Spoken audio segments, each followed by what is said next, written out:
Why the fuck am I making breakfast when we have a private chef? Soraya growled, yellow eyes narrowed, ears flicking back in irritation. Kalia sighed, setting her mug down with a soft clink. Because he's a private chef, not a live-in chef. And there was a significant difference between the two, apparently. Also, Kalia had learned, given her only previous experiences with the concept were with her family's cooks, who were very much of the live-in variety. No, according to Tanir's droning on the subject, private chefs actually tended to be much more common than their housebound variants. At least, in that most private chefs actually had a multitude of clients for whom they cooked on rotation, rather than a single client that they commuted to each day. An idea that seemed a little strange to Kalia, because the phrase private chef would imply they were exactly that, a private chef. Instead, it seemed more like private chefs were in fact rented chefs. Either way, Mark's contract had more in common with that of a private chef than a live-in one. Though with the caveat that for the duration of said contract, he was not to provide his services to anyone else in a professional capacity. After all, it wouldn't do to pay to have a human shipped all the way from Earth for the bragging rights, only to then have him provide his services to anyone who flashes a few credits in his face. So? Soraya whined. Kalia eyed the motley collection of sausages and eggs. Her friend seemed intent on both undercooking and burning simultaneously. Which means that outside the times that we have him scheduled, his services come at a premium. One I'm not particularly interested in paying, because you want breakfast and you're sick of takeaway. Why didn't you make him a live-in chef, Cals? Kalia rolled her eyes at her friend's dramatics.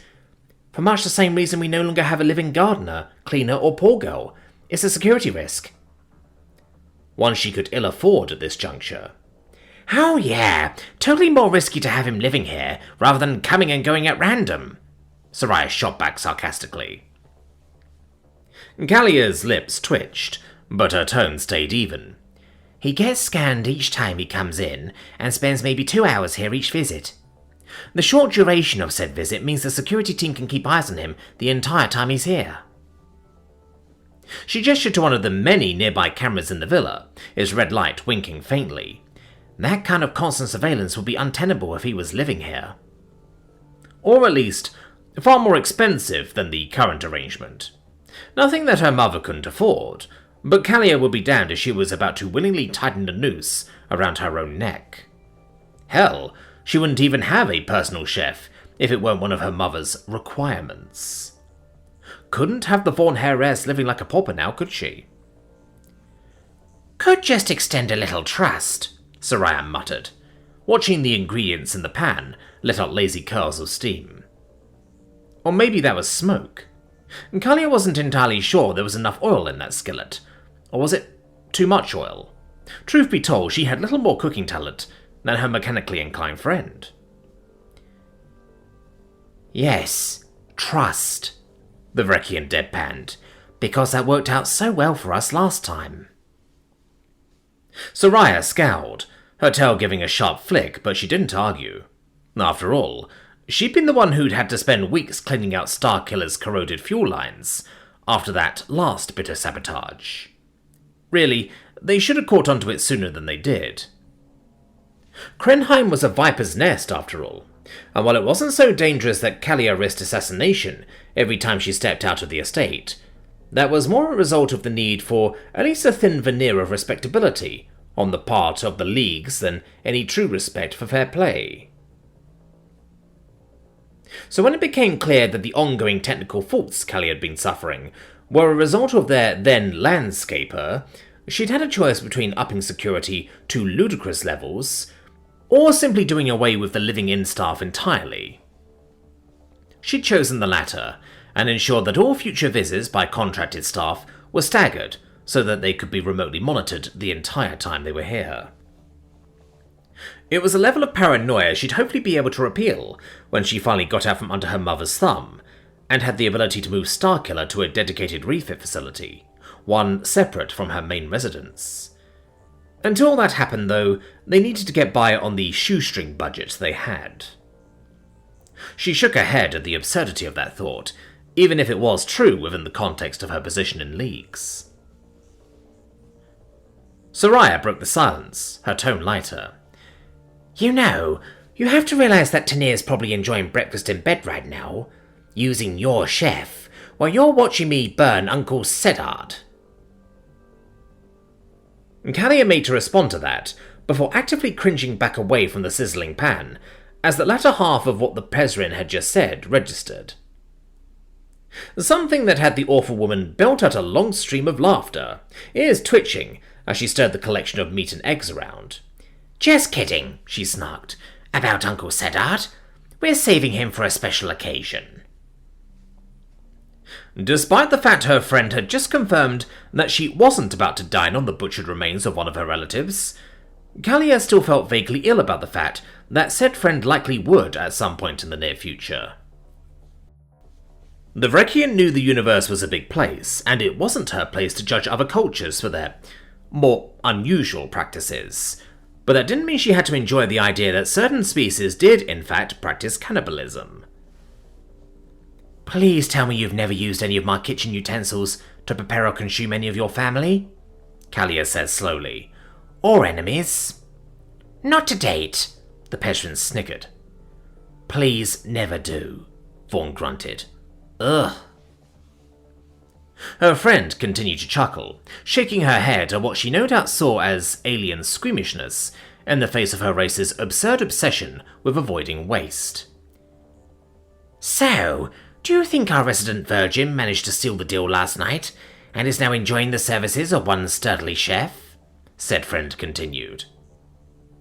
Kalia considered the question, glad for the change of topic. No, I think it's unlikely. He's a human guy, Soraya said, taking her food off the heater. I mean, fuck, you should have seen the way he just looked at me on that first day. Perhaps that was true. Perhaps her friend was just reading too far into things. It wouldn't have been the first time, nor even the 7th. Flirty or not, guys don't put out on the first date, and beyond that, it's Tanir. And as much as she loved the other woman, that statement alone held weight. Point, Soraya conceded, her ears twitching with amusement. Kalia sighed. Her night crew friend's luck with men was practically a running gag in their group by this point. Now, part of that was a result of the way her poised professionalism tended to crumble into awkward stammering the moment she was outside the rigid confines of a working environment. Another part of it was that the girl had just been unlucky a few times. A spilled drink, an inconveniently timed mugging, a hotel burning down. It seemed that each time she'd been about to seal the deal in the past, something went wrong. Not supernaturally so, just bad luck. Do you think her apartment burned down this time? Soraya wondered, as she idly licked Tormac sauce from her claw. That might explain why she's late today. Kalia paused with her mug halfway to her lips, wanting to dismiss the idea as absurd. But she couldn't. Perhaps she just chose to come in later today, she demurred. It's not like we have anything planned or actual office hours. Indeed, Tanir's role as Kalia's manager meant she worked rather flexible hours that tended to ebb and flow with the gladiator circuit's demands. With that said, she was also a creature of habit. By 8:30 she'd usually be here, datapad in hand, rattling off schedules or sponsor updates. To that end, her absence was intriguing. Maybe she finally had broken her streak of bad luck and gotten her V-card stamped. If she has, it's probably because she's sleeping off a hangover, Soraya said, answering her own question with a smirk. I bet she scared Mark off and then decided to drown her sorrows. Kalia wanted to point out that a few minutes ago the Pezrin had been of the belief that their friend was enjoying breakfast in bed, courtesy of said chef. That's a you move, the Vrekin sighed. Not Tanir. The Pezrin wasn't perturbed, though, as she speared some more sausage with a long claw. Then she's probably sleeping in, after spending all night binging anime and jilling it to 2D guys. Kalia wanted to argue, but even she could admit that wasn't outside the realm of possibility, if unlikely. Fortunately, she didn't have to ponder long as her omnipad chimed, cutting through the banter. She glanced at the screen, eyebrows lifting. "Speak of the devil," she said, scanning the message. "Tanir's taking a sick day." Soraya smirked. "Hangover, or dehydrated from gilling, or both." Kalia ignored her as she sent back a brisk, "Get well soon." Whatever had actually happened, they'd find out eventually, though she could only hope that whatever it was, it hadn't caused any friction with their newest contractor. Mark sank into the rumpled sheets of Tanir's bed, the faint scent of eggs of some kind from the quick breakfast he'd made lingering on the tray nearby. An act of kindness he'd been repaid for in full, given the way his skin was still buzzing from the morning romp that had immediately followed. He shifted, enjoying the way Tanir's silver body pressed against his. Of course, all good things had to come to an end, and while his own schedule was entirely open as part of his rather lucrative contract with Kalia, he doubted the same was true for the woman's manager. Indeed, she literally just fired off a message on her omnipad. "Shouldn't you be heading to work?" Mark asked, propping himself on an elbow. Tanir shook her head quickly as she cast the device aside. "I've got a day off. Kalia's got a light schedule, and I'm not needed right now." The words came out quick, like they'd been pre-rehearsed. So much so that some part of him suspected she was lying. Still, if she was, it was no business of his. She was a grown-ass woman. If she wanted to feign illness for the day in the name of skiving off work, that was her business. And he'd not denied that it'd be fun to spend a little more time with her. "Well, if you're not busy, I wouldn't mind hanging out a little more," he shrugged. "Though if you want to call it here, I've no issue heading back to my apartment." "I'd like that," she said quickly. "The former thing, I mean. I had fun too." She blushed a little at those words, eyes roaming over his body. "'S fine by me," he said, deliberately stretching in a way that her eyes widened, much to his amusement. "Do you want to head out somewhere, or spend the day inside?" As he spoke, his fingers ghosted along her thigh. Her eyes sparkled, and he had a feeling he knew which way she was leaning, right up until she winced as she shifted her leg. Not that the latter option doesn't sound fun, but I was thinking we could head out somewhere. I wouldn't want you to think that's all I care about. I'm not like Soraya." Yup, there was a definite tenderness to her movements as she shifted off the bed, so much so that he actually felt a little guilty. He hadn't been rough, or at least not too rough, but he had been enthusiastic. Really, now that he thought back to their morning romp, he couldn't help but recall that while Tanir had certainly enjoyed it, she'd been a lot less mobile than she was last night. In short, she was likely feeling a little sore right now, in more ways than one. And obviously couldn't admit to that, he thought, as he mentally reversed the gender roles in which a hot slut had taken a nerdy virgin to bed and totally emptied his tank. Now she was asking if he was ready to go again, and he most definitely couldn't. Yeah, that'd be hard to admit to. So he was merciful as he nodded, trying not to let too wide a smile slip across his face. Because reverse gender roles or not, he was most definitely still a guy, and felt more than a little proud of fucking the alien across from him into submission. He was only human, after all. "Sure," he agreed magnanimously. "You know, I'm new to the planet, so I love to see some of the places you think are fun around here. I love to know what you get up to when you're off the clock." The alien practically sighed in relief before freezing. Yeah. She most definitely didn't stutter. "Places I enjoy. With a guy. Places I enjoy that a guy would enjoy." Gods. The nerdy side of her was just so cute. And he stopped bullying her to watch her stammer eventually. Probably. Maybe? "Are you sure about this?" Tanir asked nervously, as they walked up to their destination. "We could go somewhere else if you want." Mark laughed. "No, this place looks interesting, and this is where you said you wanted to go, right? Or at least, It was where she'd admitted to under some light interrogation after a few aimless minutes wandering around a nearby park. Now, the park had been a venue he hadn't minded. The local flora had been interesting to look at, but it was clear the place held no interest whatsoever for Tanir. Which, while sweet, meant he couldn't really enjoy himself either. So here they were, in front of some kind of model store. And he hadn't been lying. It did look interesting enough, with a varied array of colourful-looking fantasy figures displayed in the store window.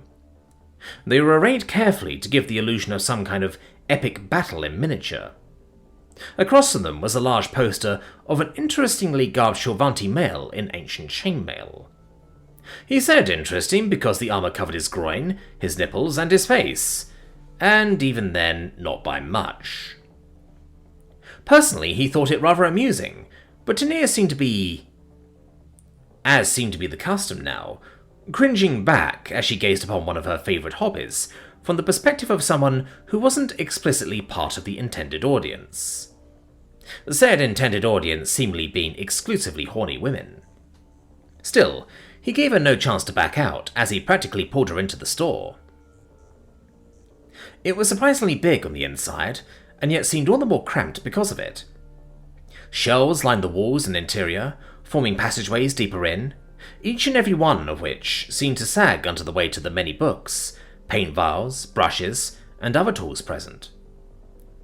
And as surprising as it was to see actual books present, his focus ended up more on the many tables present, each of which served to display some kind of miniature battlefield.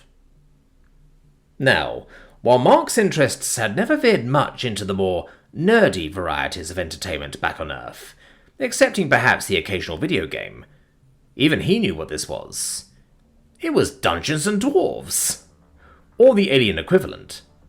Probably. Except one of the tables had a tank on it. And he thought Dungeons was all about swords and bows and stuff. So the alien version was clearly different. Still, he felt pretty proud of himself for figuring out what this place was all about so fast. Because to be honest, prior to this, he thought it was like some kind of train store. Some part of him still did. Only now he knew it was also some kind of game, because he could also see that some of the players had dice. Strangely shaped dice with like 20 sides, but still dice. Grinning, he gripped the blushing night crew's arm with his own as they advanced deeper into the store. As he did, he tried to ignore the less than subtle stares of the many aliens present. Though he did wonder whether they were staring because he was human, or because he was a dude. He definitely clocked that he seemed to be the only guy in here. Still, as the stares seemed to intensify, he felt Tanir's fingers around his own tighten. Glancing over at her, he definitely didn't miss the slight hint of smugness in her features, as they walked towards the back of the store. Apparently, in this estrogen-heavy den of wargaming, having a man on your arm held some status. Or he was reading too much into things. Probably the latter. Then again, he thought. He took a small whiff of the odour that had been absently tickling at his senses since he walked in, resisted the urge to cringe. A guy's locker room could have taken notes from this store. Indeed, even as he had that thought, he noted a small inoffensive sign, almost hidden amongst the many posters lining the walls, stating that anyone failing to meet minimum hygiene standards when entering the store would be asked to leave. Ugh. Still, he found himself slightly curious about something. "Do they not sell models here?" he asked quietly, aware of the eyes boring into him, his voice low to avoid drawing more attention. "Seems it's mostly just books and paints and stuff." Tanir shook her head, her silver eyes sparkling even as she waved off an approaching saleswoman, something of her work face showing through for just a second. "Ah, you're from a primitive world," she said casually. "Shops like this don't sell pre-built models anymore. Instead, they sell licenses, printer rental, and a place to play." Mark's eyebrow twitched at the word primitive, a faint irritation flaring, but he let it slide, as he looked at the monitor she gestured to, and the humming box beside it. Then he found himself staring, as he realized what he'd originally thought was a display case was actually a 3D printer. Within the glass panel, he could see a dragon forming in real time, as it seemed to rise up from some kind of vat on the bottom of the structure.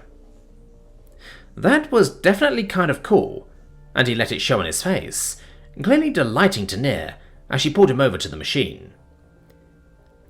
"As you can see, there's a wide selection of models to choose from," she said, her voice bubbling with excitement as her fingers danced over the monitor, navigating the interface to pan through entire sections of colourful designs. Currently, the most popular game in the market is Realpolitik, which is actually based on, well, the real world.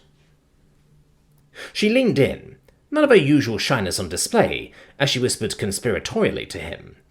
In fact, recently, one of the 3D model designers got in trouble after someone leaked classified technical documents to him over the hypernet. All because one of the intake valves on his design was bigger than it was on the craft it was supposed to represent. That made Mark laugh. Surely that had to be an exaggeration. Still, Tanir seemed happy enough as she continued. And the other current craze is moonrot. Basically just another brand of magic and fantasy stuff. She pointed to another table, its resin terrain dotted with monsters, knights, and other creatures doing battle across a ruined-looking castle. Mark nodded before he turned back to the monitor. The Realpolitik section was interesting, as his gaze roamed over the many names on offer. Naturally, they seemed to be split into 4 sections: Alliance, Consortium, Imperium, Independent. And for just a moment he had to wonder if the recent war had boosted the game's popularity, or soured it. Still, as his eyes scanned over a bunch of strangely insectile-looking Ulnus suits, a thought occurred to him. Is Earth a faction you can pick? Tanir paused and thought before nodding. Yeah, they're one of the more recent ones. In fact, you can play as 3 different variants. She tapped the screen quickly, pulling 3 distinct ranges of Earth models. 1 Imperial-aligned, 1 Alliance-aligned, and 1 independent. Though their classification was practically an afterthought, as Mark had to resist the urge to both frown and burst out laughing, because the figures were pure caricatures. The soldiers on display had tank tops, bulging muscles, and camo pants, as if everyone was some kind of clone of Rambo. Oh, sure, there was some variation in ethnicity and the like, but the fact remained that pretty much all of them looked more like a parody of a soldier than the reality. The labels made it worse. Pre-uplift humans, independent. Human loyalists, imperial. Human terrorists, alliance. All the while, Tanir continued to grin at him, oblivious to any issue, and her enthusiasm undimmed. Because to her, they were just cool models. To him, they were a mocking mirror of Earth's subjugation, a reminder of the galaxy's opinion on his species and their positions in the conflict they were engaged in. He shook his head, forcing a smile. Perhaps fantasy's more my speed. It wasn't like complaining to her would do anything. She hadn't designed them. So it was that Tanir nodded, undeterred, launching into a spiel about moonrot that flew mostly over his head.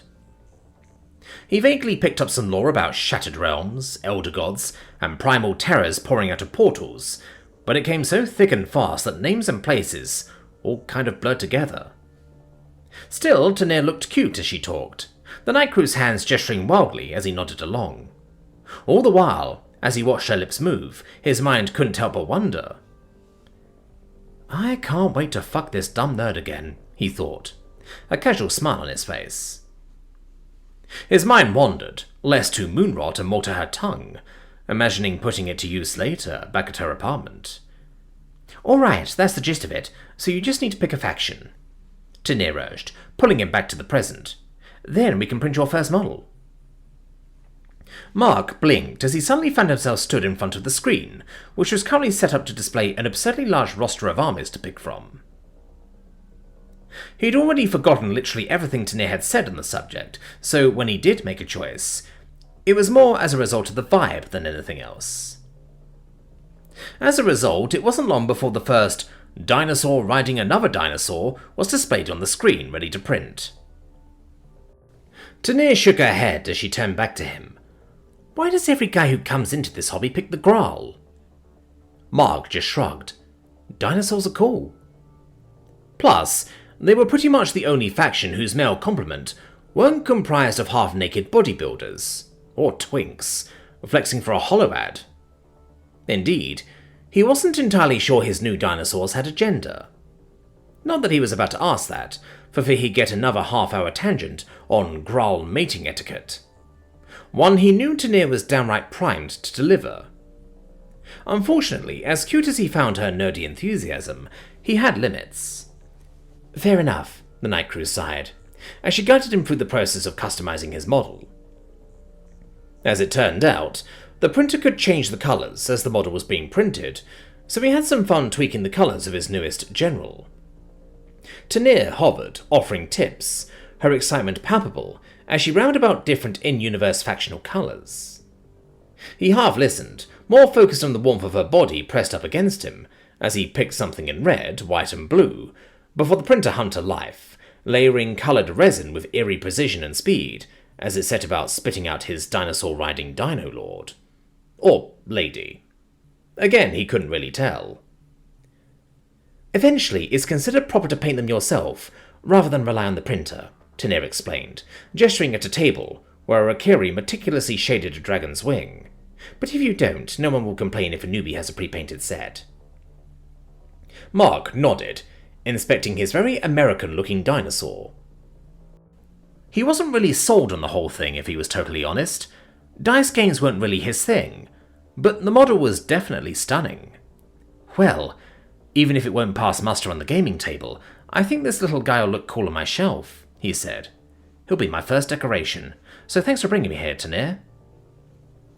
He didn't hesitate to plant a fairly chaste kiss on her cheek as he finished, shutting her up for just a moment as her mouth slammed shut, all the confidence she'd built up over the last 30 minutes gone, reduced to dust and stutters in a moment.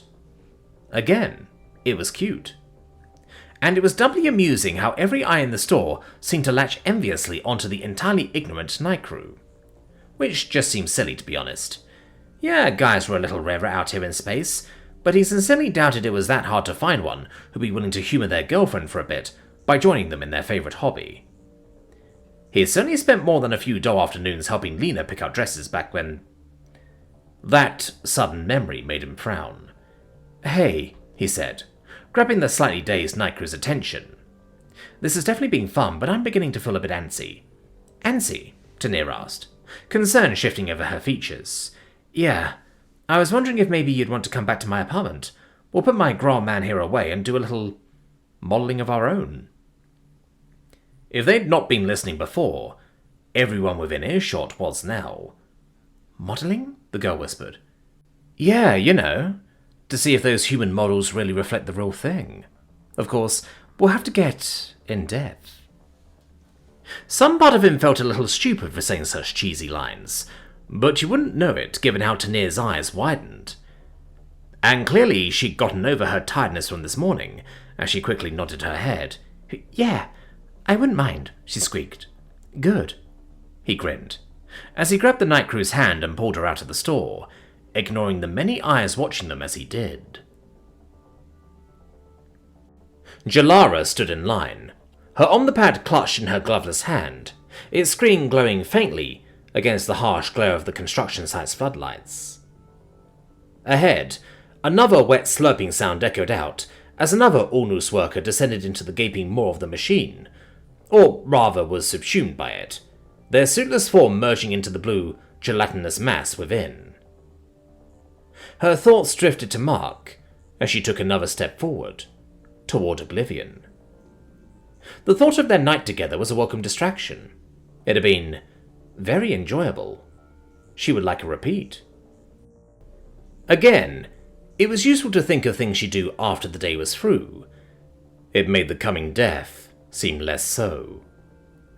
So she was deliberating over whether or not to call him when she got off work. She didn't want him to think she'd ghosted him, but it had only been a day. She didn't want to seem needy either. Was it too early to call? She wondered, as her thumb hovered over his contact, indecision gnawing at her. The line shuffled forward again, and Jelara found herself stood before the machine's opening, its edges slick with the residue of those who had gone before, who were now dead.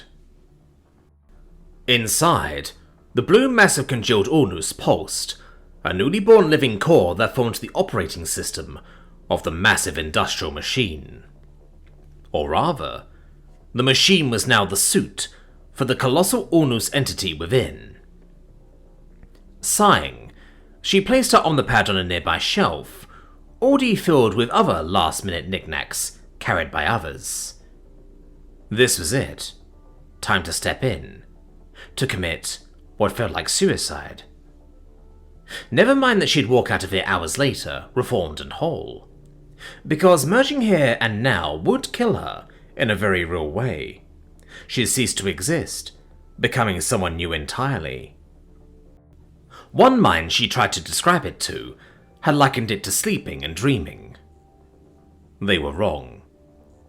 To merge meant ego death, as her mind dissolved into the collective consciousness of Workgroup 023, Jelara ceasing to be until the shift's end. Her hesitation stretched, a quiet rebellion against the inevitable.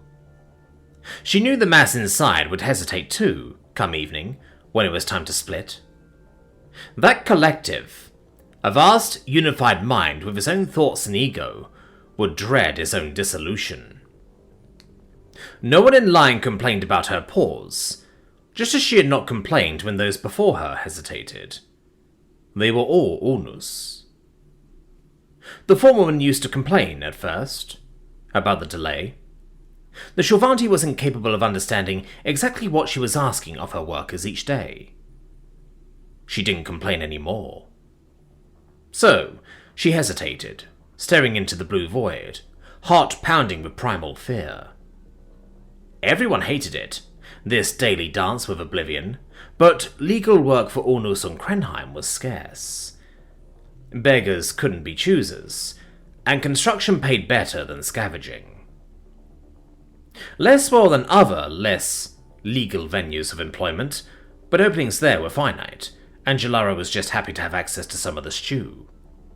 So if she wanted to achieve her dream, she needed other sources of income, like this one. Jelara exhaled. She stepped forward.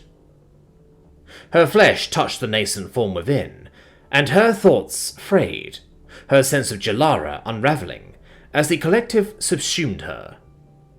Memories of Mark, the omnipad, the building site, they blurred, swallowed by the vast unified mind, becoming petty insignificant details next to a myriad of other memories. And in moments, Jelara was no more. Only Workgroup 023 remained, and she did not want to die. 8 hours was far too short a time to be alive.